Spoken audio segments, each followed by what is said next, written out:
There we go. Guys, sorry for the difficulties this morning.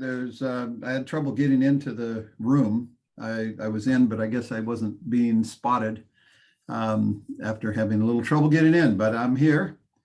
And let's see on the text chat what is going on. I don't see anything. Does anybody want to just put something in there? There we go. Brenda says hi. Michael says hi. All right, here we go. All right, everybody good? Hey, Trip, how you doing, buddy?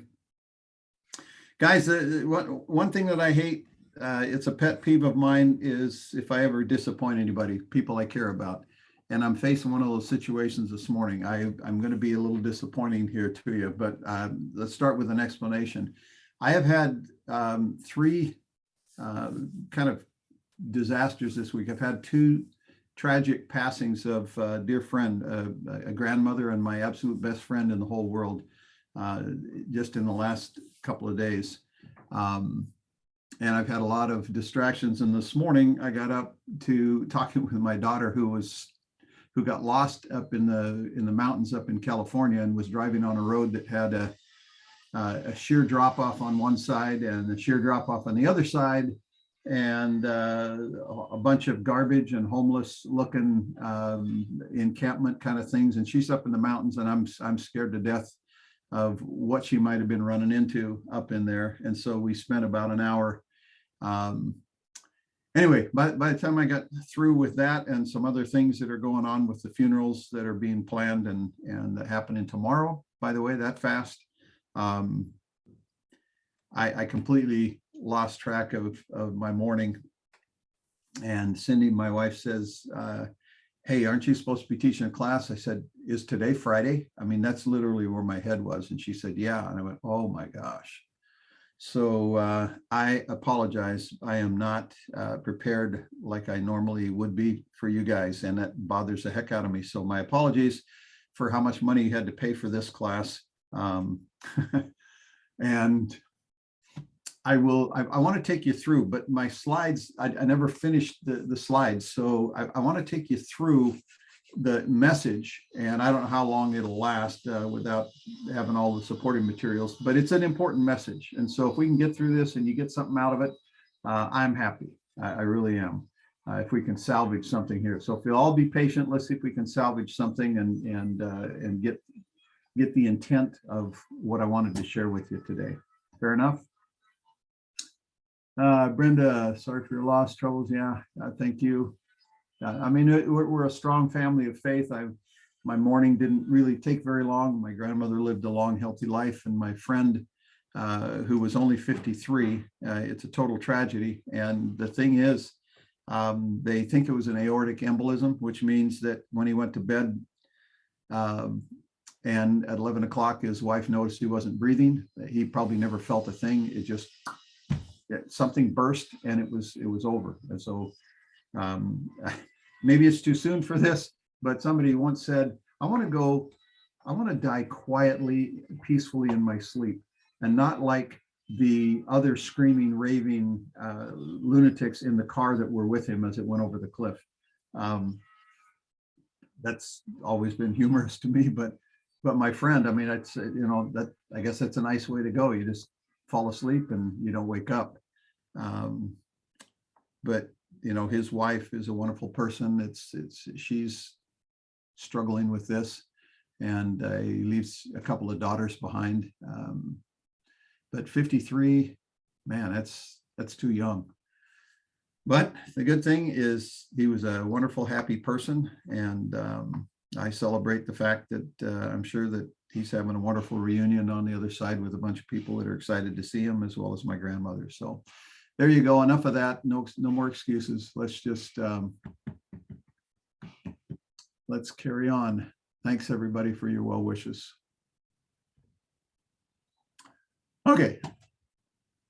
All right. So let me shift gears here. And you're going to see the kind of the rough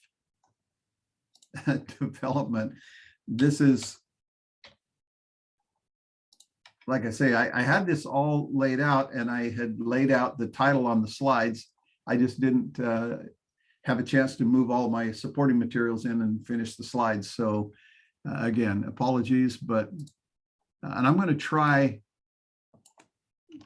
hang on a second. I want to try queuing up a little video, see if this will work. If I can share a little video on this. Let me see, right click, copy, paste. There we go.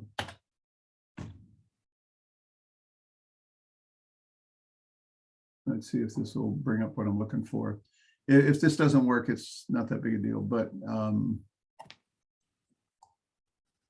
attention, toxic water has been found at Camp Lejeune. Get past the silly commercial. There we go.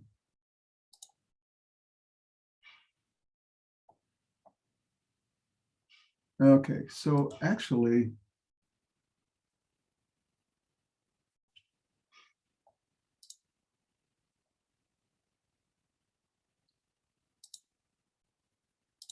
hang on just a second. I think I can just take a screenshot of something that I wanted to share with you here. Yeah, this will be fine. It's just an illustrative screenshot that I picked up off of, it kind of shows, makes a point that I wanted to make. So let me just copy this. There we go. And I'll just drop it into this one slide and we're good to go. All right. All right. So let me go back over here and share out a screen.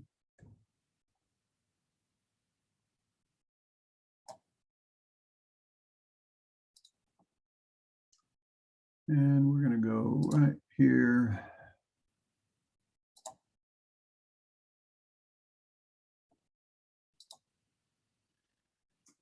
All right, so I titled this one compounding, and what it really boils down to is a type of trade management that we have not talked about, but it's critical that you understand this principle. Some of you may have already understood, or at least you'll know what I'm talking about, but you may not have actually applied this in your life. And when I say that, there's a lot of different ways to apply this principle. So here were the bullet points that I had. These were the slides that I was going to build around right here. Can you all see this? Guys, can you see this where it says, does it matter? Yes? Okay, good. Then let me go ahead and just turn this into slideshow.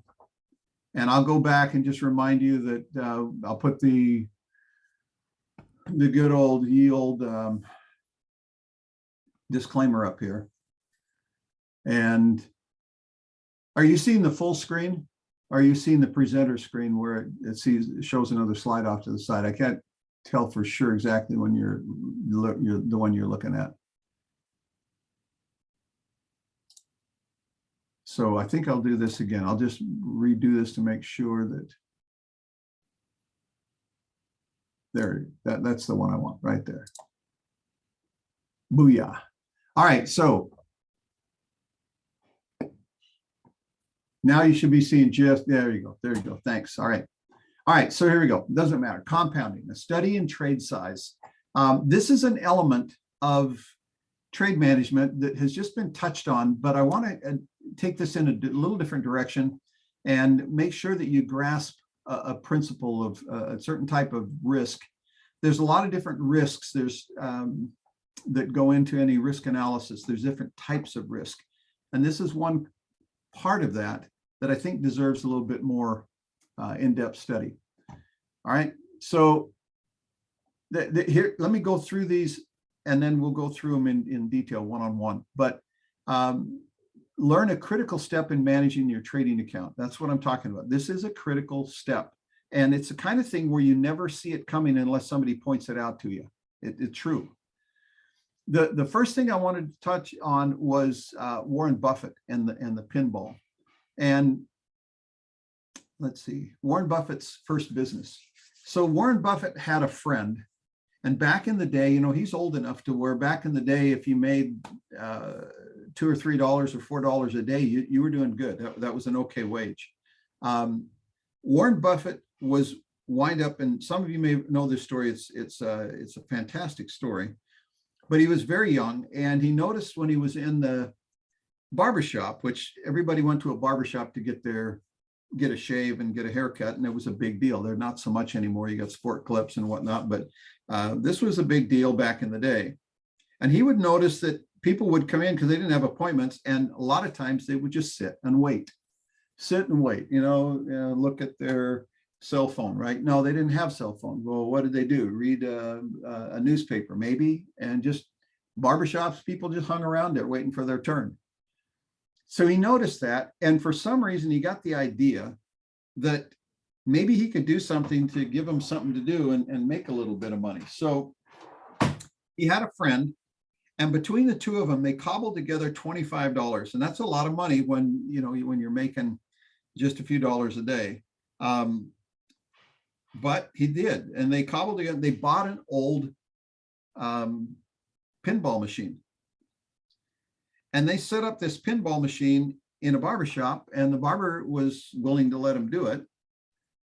And what they found is that these guys would simply just run that pinball machine crazy while they were waiting for their haircut or for their shave. And at the end of the first week, they had netted out $4. And they thought, this is pretty good. So after a couple of weeks, they had made $25, and they went and they bought another pinball machine. And when those two pinball machines each produced $25, they bought two. And then when those four produced $25, you see where I'm going? It goes 2, 4, 8, 16, and it compounded out. And after a while, they had pinball machines in almost every barbershop in the little town that he was in Texas there. And they sold the business. They sold it for $1,000. Somebody paid him $1,000 for their business. And that was one of the first lessons that Buffett grasped on the power of compounding, which became one of the key elements of his whole philosophy of trading. When he ultimately got into being an investor, he learned that principle, and he utilized that principle extremely well, as we all know.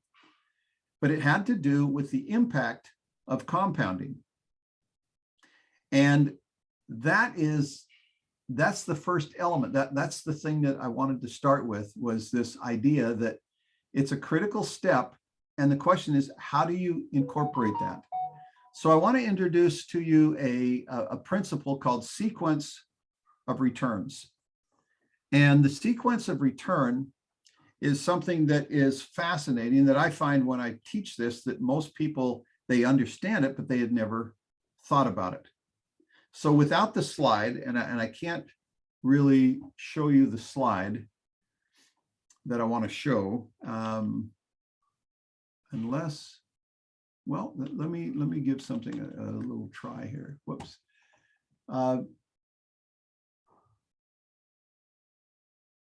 Are you looking at my, well, let's see, and move this out of the way. I'll pull this up and see if I can.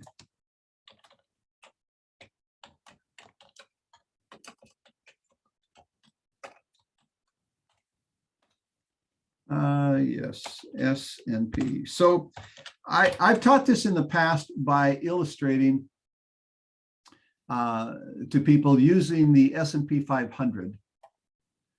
And if you take let's say a 20-year period of the S&P 500, and you take all the returns in that period, and you say, let's take two people, and let's take those two people, and they invest X amount of dollars for 20 years in the S&P 500. And those people get the exact same rate of return. So nobody gets a different rate of return. They get the same rate of return over the course of that 20 years. And they both put in the same amount of money.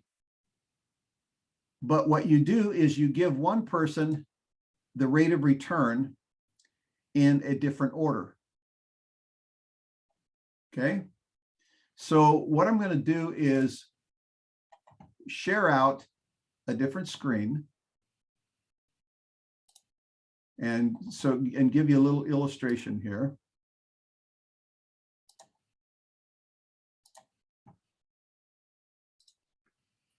Okay.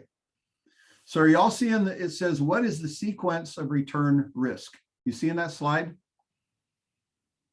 Perfect. Okay. So let's say that you're in the market, you're trading or investing.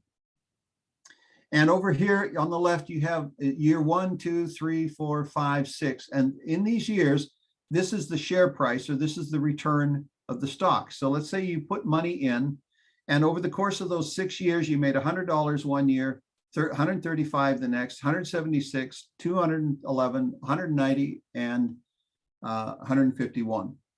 And let's say that those rate of returns each had a percentage on. So, the first one, maybe you made 100%. The second one, you made 135%, then 176%. Now, if two people both shared this sequence of returns and one of them had it in opposite directions. So for person B, they got the year 6 return first. They got 151%. Then they got 190. Then they got 210. See the reverse order? At the end of 6 years, which person would make more money? Now, this is a test of your algebra skills from 8th grade. Okay. So person A got the returns in the order of 1, 2, 3, 4, 5, 6. Person B got the returns in the order of 6, 5, 4, 3, 2, 1. Which one makes the most money?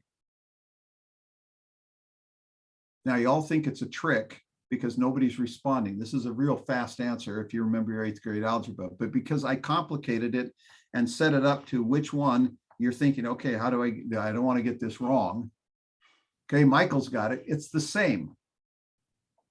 It's exactly the same. And Brenda says, I failed algebra. Okay, so here's the formula. All right. A times B times C.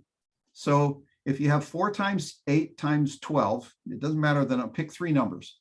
A times B times C is the same as B times C times A, or C times B times A, or A times C times B. In other words, you can mix them up in any order you want. You get the exact same returns.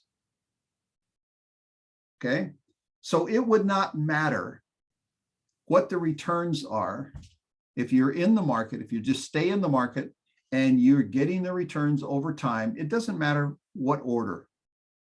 Okay, until you add in the element of any kind of a negative return. If there's ever a negative return, and you know that you can't expect to win on every single trade, you just can't. And so you're going to have a certain amount of trades that'll go against you. As soon as you introduce a few random trades that go against you, this algebra goes out the window. And you can have a person that has the same exact returns, but if they get them in a different order, they can have a very different outcome. So you could say, well, it shouldn't matter. Well, it does matter. And the variable that I'm introducing here is that when you are trading, how you reinvest your profits, how much you reinvest, when you reinvest them, and any kind of strategy that you use to reinvest is going to have a huge impact on the returns. Now, that may not seem real clear. The setup that I gave you may not seem real clear, but I think that this, that this will work. I think this will make sense. I just need to work on this with you a little bit because it's really important. All right, sequence of returns and how it impacts your the way you go about deciding how you're going to reinvest returns, or if you're going to reinvest returns. When you have a trading account and you make a profit, what do you do with those profits? Okay. I'm asking you, I want people to type in here because it's not going to be the same. What I could ask the question perhaps better by saying, what can you do with the profits? Real answer is reinvest or spend. Thanks, JP. But in what what amount? You invest all of the profit back into it. If you do, now we start down the Warren Buffett sequence. And as you do that, your account could potentially grow exponentially. If you kept reinvesting all of your profits and you were investing all of the money all the time, so you put all the money in every time and you reinvest the profits, then you get into a compounding, which is the eighth wonder of the world. It's what Buffett used to amass billions of dollars, to become at one point the richest man. That's what he did. He would keep everything invested and then reinvest all the profits. Okay. So Tripp's answer is very interesting. It says it depends. And that is absolutely right. This is why I'm asking, what could you do? So JP, I appreciate the succinct answer, invest or spend, but that's way too simple.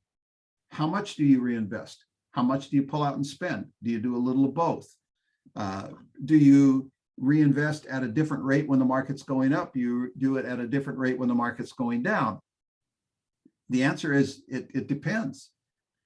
And what I'm telling you is it will impact your profitability. Now, you can say, well, I don't really care as long as I'm making profit. I don't want to get that sophisticated. I don't want to get that granular. That's fine. That's fine. But if you are interested in maximizing or interested in knowing what the consequences are when you reinvest a certain way or a different way, then there's something to learn here. If you don't care, then we're done.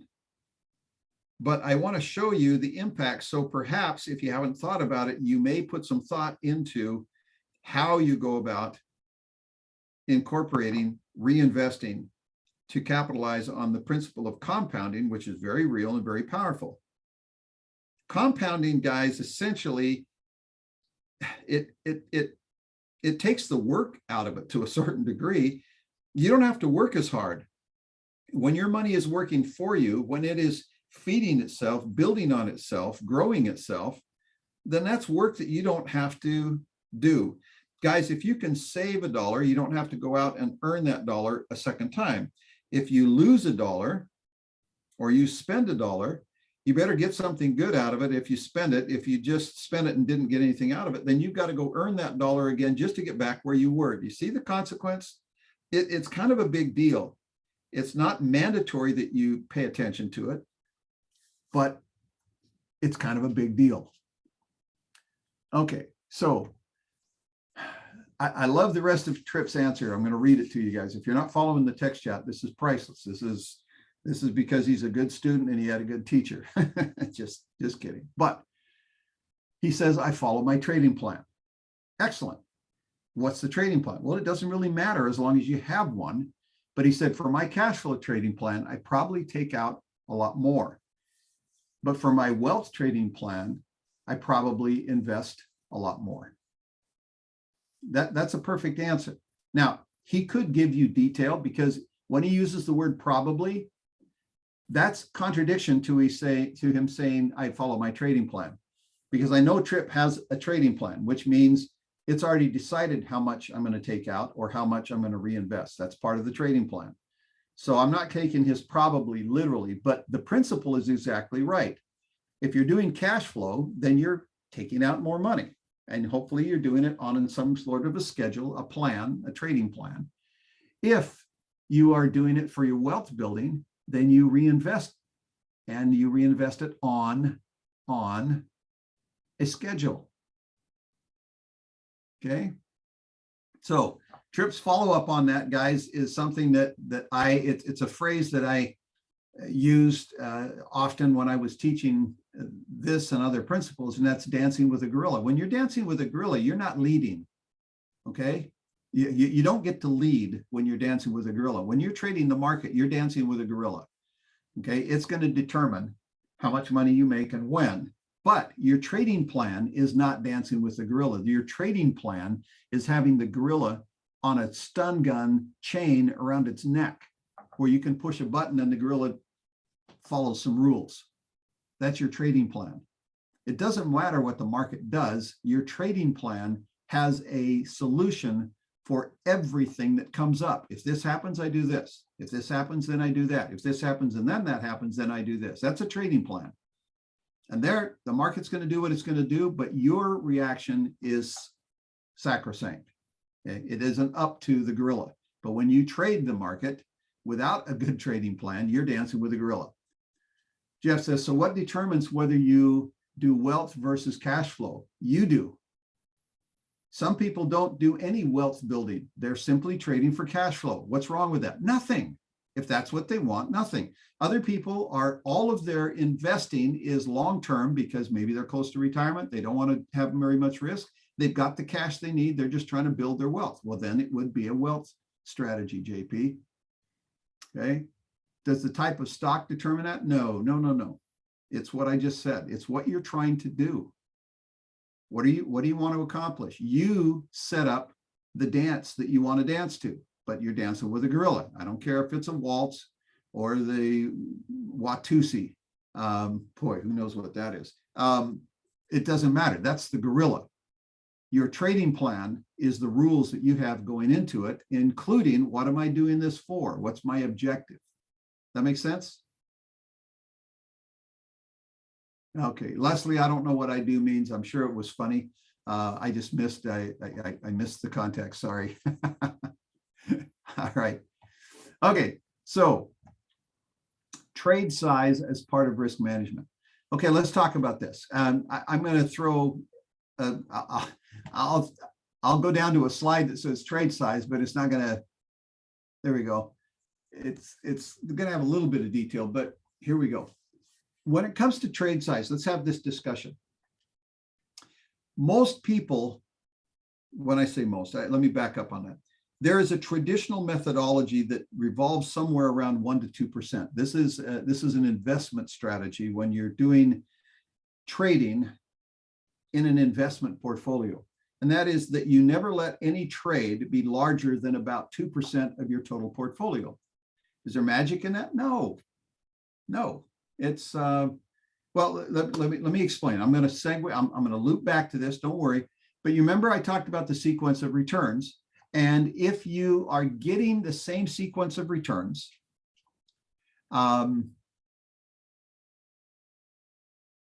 you should have the same results no matter how they come, unless you have a few years that don't work. And there, it becomes a crapshoot. One person will make a fortune. Other person will get the same returns in a different order and they'll lose all their money. That honestly can happen, believe it or not. Now, for a long time, the market was in a long-term sustained bull market, almost 20 years. There was a investment strategy for retirees called the 4% rule. Just somebody said, tell me, there's got to be at least one person that knows the 4% rule.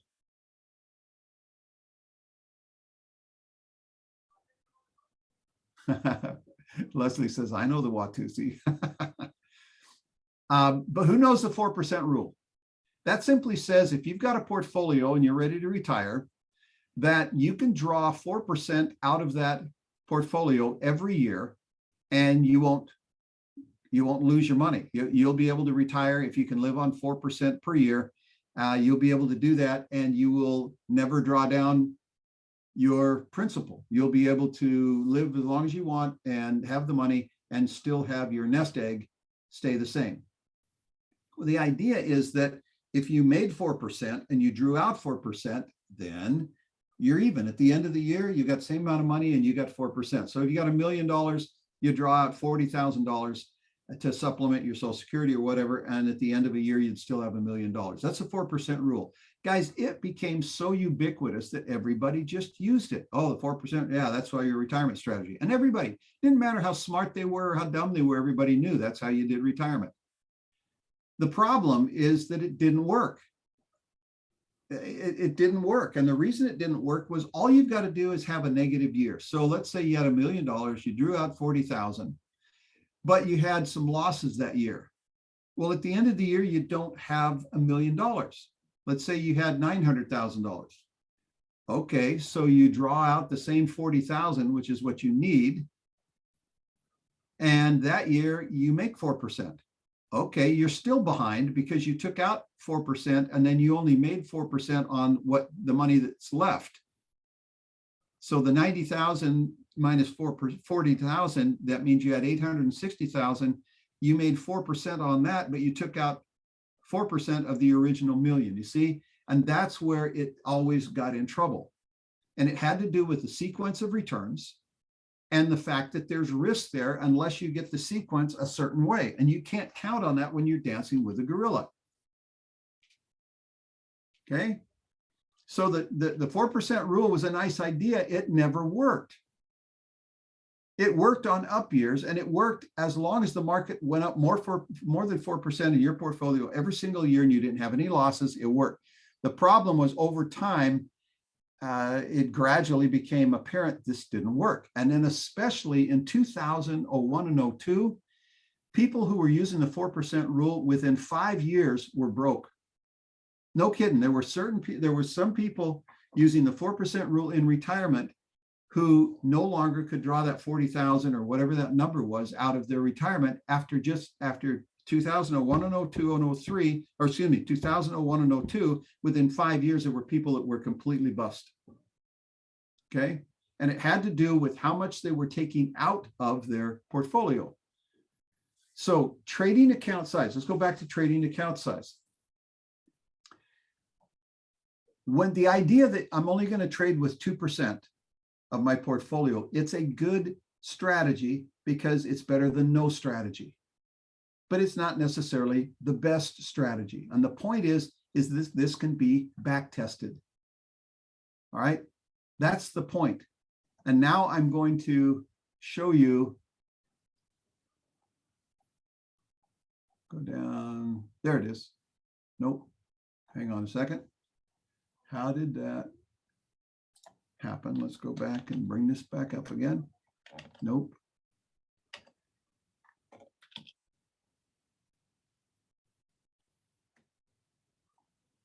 All right, guys, hang on a second. I got to get my, I fat fingered something. There we go, meeting controls. Stop sharing, go back, share again, get the right screen. Sorry about that. I just fat fingered something, guys.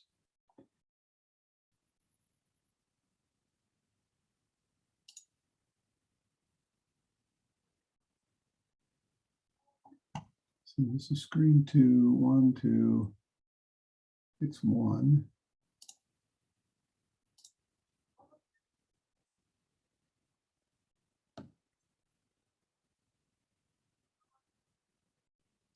Well, let's try this.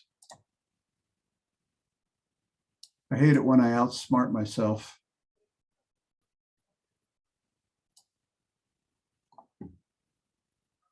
All right, we'll go over here. Slideshow from the current slide. There we go. All right, you should be seeing it again now. Wow, it did it again. What the heck? From current slide.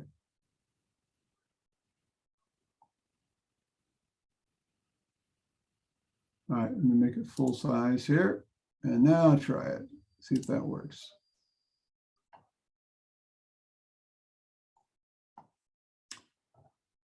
Okay.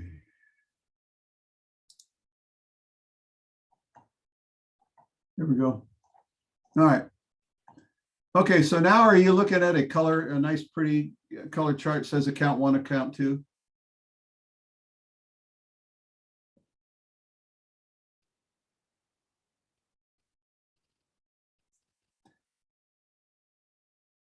Presenters. Okay, well, let's try this again. So we want to share this pretty slide right here.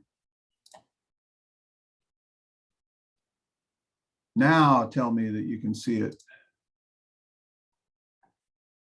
Okay, very good. All right, so in this illustration here,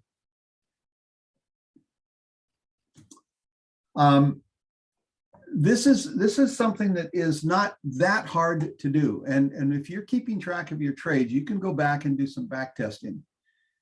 But in this situation, you can set up an account and run it one way, and then you can run it another way.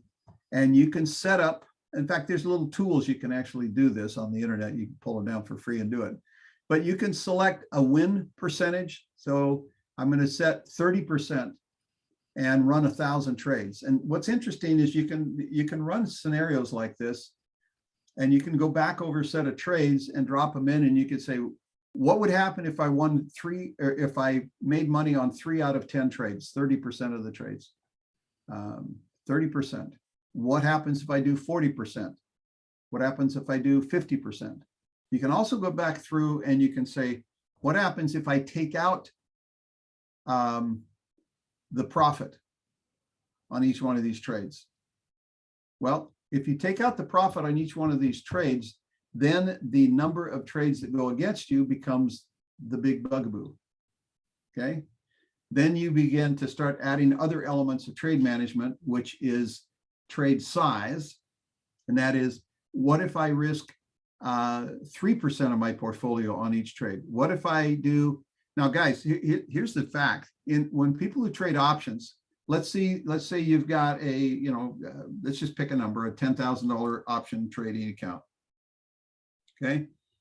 Most people I know do not use 2% or 3% on each trade. Most people I know are taking trades, and you can tell me if you relate to this, where if you've got 10,000 in account, it's not uncommon for you to put $2,000 or $3,000 on an option trade. Is that fair? I mean, guys, be honest with me. If you would do that, if you had $10,000 in there and you made an option trade, that you would put as much as $2,000 at risk on a trade. And I get immediate yeses. Okay, that means you are risking 20 to 30% of your entire account on an option trade. On an investment account, longer term investment, people would laugh you out of the building. They'd go, oh my gosh, why would you do that? Okay, well, the rewards are smaller on the investment account for sure. The rewards are smaller. But this is money that you really can't afford to lose. And not 30%. If this is your retirement account, I'm not going to risk 20% of it on a single trade. And yet in an option trading account, you'll do that, as evidenced by your answers. And I relate to that. I can understand that. What we do is we put in trade risk management so that, yeah, I'm risking 2,000, but if it drops to, if it goes down $300, I'm getting out.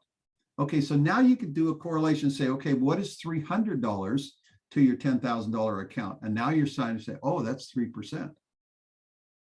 Ah, okay. So you are doing management, I hope at some level. And what I'm telling you is I'm not going to give you a solution. I'm not going to give you a formula because there isn't one.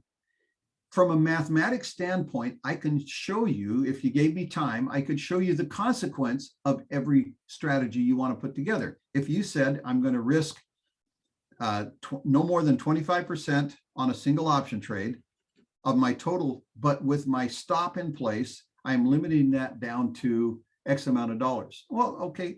And if that sounds good, then that's part of your plan. And if I have the trade go in my favor and I make that 300, or I make my goal, which is $1,000 on this trade, or maybe it's 500. If I make the 500, I am going to put that back into the account, and I'm going to grow the account from 10,000 until it gets to 20,000. Why? Well, maybe because in my past experience, I realized that every time I get more than $20,000 or more in my account, I tend to start to blow it up because I take too many trades and I can't follow my rules very well. That's brilliant, guys. That's simply honest. That's simply self-awareness. And I personally, I've had those kind of limits in my past where if I get the account up past so many tens of thousands of dollars and I'm trying to trade the whole thing, my performance falls off. Why? It's not because I don't have the rules. I have the rules, but I don't follow them as well because I don't manage that many trades the same way as I manage 2 or 3 trades. And so if that's the case, then you know yourself and you realize I make the most amount of money. I do the best trading if I keep my account between 10 and 20,000 and I only do maybe 3 trades at a time, because then I can follow the rules. It doesn't overwhelm me. I have the time for it. And when I get to 20, I take the account back to 10. And then I build it up over time to 20. Then I harvest out 10. I cut it in half and do it in, because that's something I know how to do, right? If that was your plan, guys, I would give you an A+. I'd put a star on your forehead. I'd put 2 stars on your forehead, because that's perfect. Now, it's not the perfect trading plan, but it's a perfect trading plan for you. You figured out how you can trade the best. You figured out what trade size works. You figured out what your risk return ratio is on a trade. If I want a 3-to-1 ratio or a 2-to-1 ratio or a 4-to-1 ratio, risk return ratio before I make a trade. What the size of my drawdown is, where's my stops, the type of stocks or entities that I trade or indexes that I trade. Guys, all of these things you figure out by trial and error. And whatever strategies you may use in terms of these technical indicators I use, I follow Rob's Fibonacci's, I do pattern trading like Ryan has showed me how to do. I use indicators like we've studied in class. Whatever it is, it's a plan that you've worked out. This works for me. And I'm just telling you, we haven't thrown into the mix yet the implication of the compounding rate. In other words, you can look at your plan and your past, go back over the last year and say, what if I would have, and then you fill in the blank. What if I would have made smaller size trades? What if I would pull the profit out? How about this? And here's one that I love, because this is interesting. This is proven out. In fact, the slide that you're looking at right here was the basis of one study that I did where they were saying, if the stock is moving in my favor, if it's in an uptrend and I'm trading bullish, then I will put a larger stop in place. In other words, I'll allow the profits to run. If the market turns and heads down and I'm trading bearish, or if I'm having some trades that are costing me money, I will tighten up my exit strategy. I will get out quicker. I will have a more sensitive exit point, and I will leave less money on the table on the trades that go against me. Let's run the 1,000 trades again. Oh, let's make it the other way around. Let's see what happens. Let's run it again. Let's make it to where it's even. Let's raise our if I look back over the last year and I realize that I made money on 60% of my trades, that's not bad. That's very good, actually. So 6 out of 10 trades, I made money. Good. Well, then let's run that scenario on that pattern. Does that mean that next year I'll get 60%? No, it doesn't. But if I keep trading the way I'm trading, what would the impact be? Now, those are the kind of things that you can do, guys, to refine your trading plan. And whether or not you take money out, how you take it out, if you leave it in and you're trading okay, you're going to see your account start to grow. Is that going to change the way you trade? For most people, it does. For most people, it does. Now, I'm curious, can anybody relate to what I've just been talking about for the last 5 to 10 minutes? Does the size of your trading account change the way you trade? This is something a lot of people, they don't think about it, and maybe they have to think hard to see if there's some kernel of truth to that. But if you've been trading very long, and if this idea has been introduced to you, then maybe you have an opinion. Anybody, please tell me. Does it change the way you trade? I'm seeing yes, most definitely. Okay, so you're relating to what I'm talking about. Charles says definitely. Brenda, I'm getting some great feedback on how I trade. Well, good. So there, guys, for every person, there's going to be a niche. And that niche might be you learn something from a particular trader Then you go, I like that. I like it. You incorporate it in. You'll hear somebody else and you go, ooh, that's good. And in the end, guys, you will become an amalgamation. You'll become a consolidation of the things that you relate to from others' experience as well as your own. And there's no such thing as, oh, I'm going to be that person or I'm going to do that system. I mean, I say there is, I mean, you can start out that way, but the truth is that you probably don't wind up being happy until you find you. And that's kind of a life lesson, isn't it? Until you find you, you're just not going to be really happy. You're going to be thinking you're missing out on somebody else's good fortune. And I would do better if I just, chase this person. I chase that strategy. Guys, build on what you have. Build on what you have. Trade risk, trade size is a part of risk management. Trade size is a part of the trading plan. Reinvesting your profits is something that you've got to figure out. We'll go back to JP's comments of, what am I doing this for? If I'm doing this for long-term, building up my investment portfolio, of course you're going to reinvest the profits. If you're doing it for cash flow, then you're not, at least not as much. And adjusting the trade size, if and when, what does that mean? Well, guys, sometimes if the market is in a sustained, if you're in strength, if the market is moving in strength, there is nothing wrong with taking some bigger positions on a few of your accounts, because if the odds are strongly in your favor, because everything's going that way, don't go crazy and don't think it'll never end.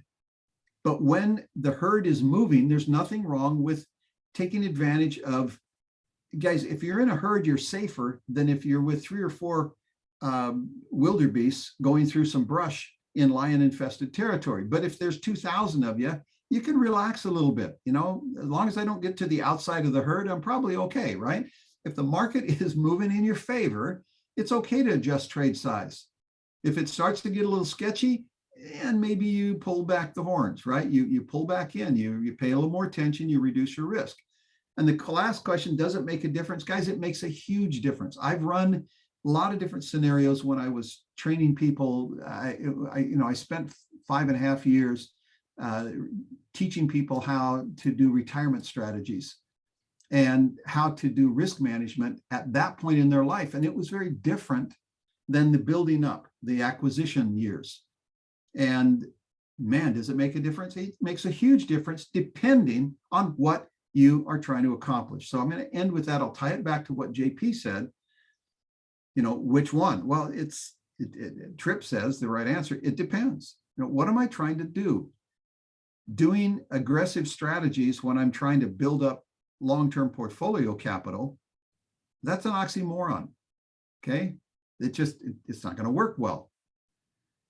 So the whole point today is there's no magic formula, except that you have a formula that you figured out works for you. Okay. It's not somebody else's formula. If I've added some pieces to your development, it's so that you will do that. Add this into your development. Your personality, your life experiences, your objectives, your natural inclination to risk or not risk, all of those things factor into how you should do this. But risk management, trading plan, size of the trades, all of those enter into a good plan. And like Tripp says, I follow my plan. Great. And he has 2 different accounts, which means there's 2 different philosophies. So there's got to be 2 different approaches. As long as you follow the plan, and then as you have experience, you adjust to that experience. As you trade that plan, you go, oh, you know what? This would work better if I tweak this a little bit. You run back the back test on your last trades this last year and you go, yep, that would have worked better. Okay, I'm going to do this now. And you gradually find your groove, guys. You gradually find where it works for you. And don't ever be looking over the fence at somebody else's game, because that's somebody else's game. That's not you. Find you, do you, and do it with gusto. Okay. I'm going to look back over the last couple comments. I want to ignore anybody. Leslie says, if I have more money, I might buy an additional option. then it has to go up less to make the same return. Or if it goes the same, but I'll make more. Correct. And then you just want to keep adjusting.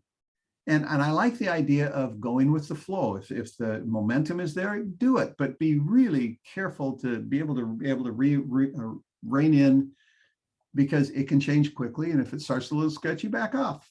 Okay.